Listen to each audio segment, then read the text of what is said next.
பொறுத்தளவில் என்னங்க பிரச்சனை? புதிய கல்விக் கொள்கை நம்மளுடைய இளைஞர்களை உலகளவில் உலகளவில் போட்டி போடுகிற இளைஞர்களாக மாற்றது தான் புதிய கல்வி. ரெண்டாவது, புதிய கல்விக் கொள்கை என்ற மிக முக்கிய சாராம்சம் ஆரம்ப கல்வியில் தாய்மொழி கல்வியை ஊக்குவிக்கிறது தான் நம்மளுடைய புதிய கல்விக் கொள்கையுடைய மிக முக்கியமான நோக்கம். புதிய கல்விக் கொள்கை ஏதோ ஒரு நாளில் 2 நாளில் கொடுக்கல. பலதரப்பட்ட மக்களினுடைய ஆலோசனை, கல்வியாளர்கள் ஆலோசனை, பெரிய பெரிய வல்லுநர்கள் ஆலோசனை, பெரிய பெரிய ஜேர்னலிஸ்ட் அவர்களுடைய ஆலோசனை, வைஸ் சான்சலர், இப்படி கல்வியாளர்கள் அத்தனை பேருடைய ஒரு ஆலோசனைலாம் 40 வருடத்திற்கு பிறகு. ஏன்னா இன்றைக்கு சூழ்நிலைக்கு நம்மளுடைய புதிய கல்விக் கொள்கையே வேண்டும். அதனால தான் நாம் புதிய கல்விக் கொள்கையை கொண்டு வந்திருக்கோம். அதில் நீங்கள் இணையுங்கள் என்பது தான் அரசாங்கம். யாரும் ஊரே யாவரும் கேளீர் திருவள்ளுவரை பற்றி நம்ம நிறையா பேசினாலும் கூட தமிழகத்தில் மாநில அரசுக்கும் மத்திய அரசாங்கத்துக்கும் ஒற்றுமை இல்லாத காரணத்தினால தமிழர்கள் ரொம்ப வஞ்சிக்கப்படுறாங்க. பட்ஜெட் போன்ற விஷயங்களில் தமிழகம் எந்த இடத்துலையும் இல்லை சார். நீங்கள் பட்ஜெட்டை பெருசாக பேசுகிறீங்க, தமிழக மக்களுக்கு என்ன சார் செஞ்சுருக்கிறீங்க? இதுதான் நான் இவ்வளோ நேரம் சொன்னேன். நம்ம மதுரையிலேயே நம்மளுடைய மதுரை விமான நிலையம் வரவிருக்கிறது, விரிவாக்கம்.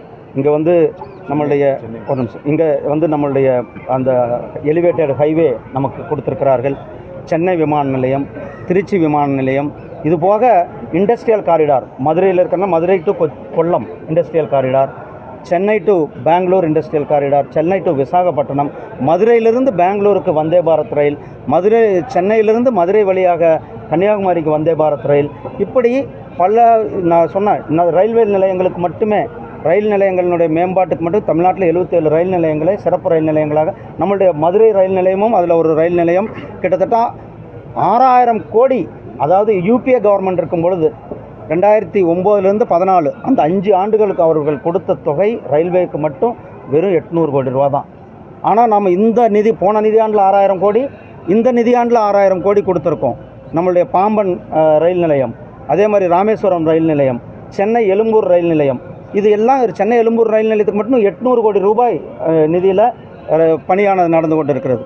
தேசிய ஹைவேக்கள் பார்க்குறோம், 6 வழி 8 வழி, மிகப்பெரிய அளவில் இண்டஸ்ட்ரியல் காரிடார்ஸ், தொழில் நிறுவனங்கள், இப்படி தமிழகத்திற்கு அனைவருக்கும் வீடு கட்டும் திட்டம், ஜல்ஜீவன் மிஷனில் குடிநீர் கொடுக்குற திட்டம், ஒவ்வொரு வீட்டுக்கும் குடிநீர், இதையெல்லாம் விட ஏழை மக்களுக்கு மாதத்திற்கு 5 கிலோ அரிசி 1 கிலோ பருப்பு ஒவ்வொரு மாதமும் கொடுக்குறோம். பிரதமருடைய அனைவரும் வீடு கட்டும் திட்டத்தில் கொடுத்துருக்கோம்.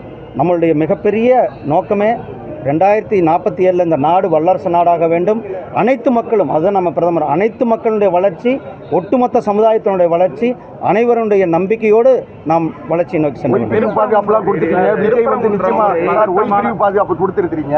விஜய் 2026 உங்களோட சேர்ந்துருவாரா? அதிமுகவோட கூட்டணி சேர்ந்துருவீங்களா? இல்லை அரசியலில் எதுவும் நடக்குன்ற அடிப்படையில் திமுகவோட சேர்ந்துருவீங்களா? அரசியலை பொறுத்தளவுக்கு, கூட்டணியை பொறுத்தளவுக்கு எங்களுடைய தேசிய தலைமை அவர்கள் சரியான நேரத்தில் சரியான முடிவை எடுத்து எங்களுக்கு அறிவிப்பார்கள். அதை நாங்கள் எக்ஸிக்யூட் பண்ணுவோம்.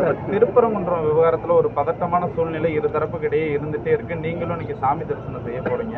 இந்த பதட்டத்தை போக்குற விதத்தில், ஏன்னா காங்கிரஸ்லேருந்து வரேன்னு சொன்னாங்க, கடைசியில் வரல. மத்திய அமைச்சராக நீங்கள் போகிறீங்க, சாமி கும்பிட போகிறதுப்பா. சாமி கும்பிடுறது என்னுடைய வழிபாட்டு உரிமை. உங்களுக்கு தெரியும், வெற்றிவேல் யாத்திரை தமிழ்நாடு முழுவதும் நடத்தி நாம் ஒவ்வொரு அறுபடை வீடுகளுக்குமே நான் போய் அந்த வேலை கொண்டு போய் சமர்ப்பித்து வெற்றிவேல் யாத்திரை நடத்தினேன். அது தொடர்ந்து எங்களுடைய மாநில தலைவர் எண் மக்கள் யாத்திரை நடத்தியிருக்கின்றோம். வழிபாட்டு உரிமை என்பது என்னுடைய அடிப்படை உரிமை.